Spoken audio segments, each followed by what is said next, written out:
ভজন ওই যে গেল পোলাটা, না এই পোলাটারে নিয়ে আর পারি না। ও মনে হয় আবার ওই উত্তর পাড়ায় খেলা করতে গেছে। এই বয়সে আর কত কষ্ট করন যায়। আমার কাজে একটু সাহায্য করলেও তো পারে।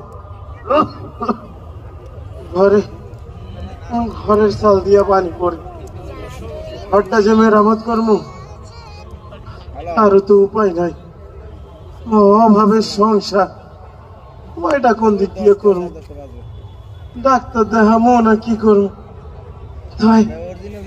তাই আল্লাহ চাইলে আমার এই অভাবের বেশি দিন থাকবো না। আমার আবু সাইদ আছে না, ও শহরের নাম করা ভার্সিটিতে পড়ে। আমারে কইছে, বাজান তুমি কোনো চিন্তা করো না, কয়দিন পরেই আমি পাস কইরা বাইরে। তারপর দেখবা একটা না একটা চাকরি আমি ঠিকই ম্যানেজ করবো। আরো কইছে আমারে নাকি শহরে নিয়ে বড় ডাক্তার দেখাইবো। আবার আবার নাম করা মার্কেট থেকে নতুন জামা কাপড়ও কিনা দিব। তুমিও চিন্তা করো না আবু সাইদের মা, তোমারও নতুন শাড়ি কিনে দিব। আসলে আমার আবু সাইদ তো আর পোস্টা পোলার মতো না, ও কিন্তু আমার খুব খেয়াল করে, প্রায় ফোন দেয়। আজকে গঞ্জে গেছিলাম, কেমন কি সব শুনে আসলাম, শহরে নাকি পুলিশের সাথে ছাত্রকে কি সব গন্ডগোল শুরু হয়েছে। আমার বাপু অত কিছু ভালো লাগে না। আমার পোলাটা সুস্থ থাকলে আল্লাহর কাছে শুকরিয়া।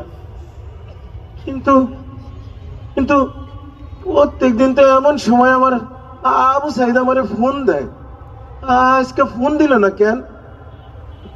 আমার মনটা কেমন অস্থির অস্থির লাগতেছে। আমিও ফোন দিছিলাম, ফোন বন্ধ কইল। আরে রাখ না, গাড়িটা তো আমগো বাড়ির দিকে আইতাছে। আমার আবু সাইদ কি তাইলে ওই গাড়ি দিকে আইতাছে? আমার এত আনন্দ লাগতেছে কেন?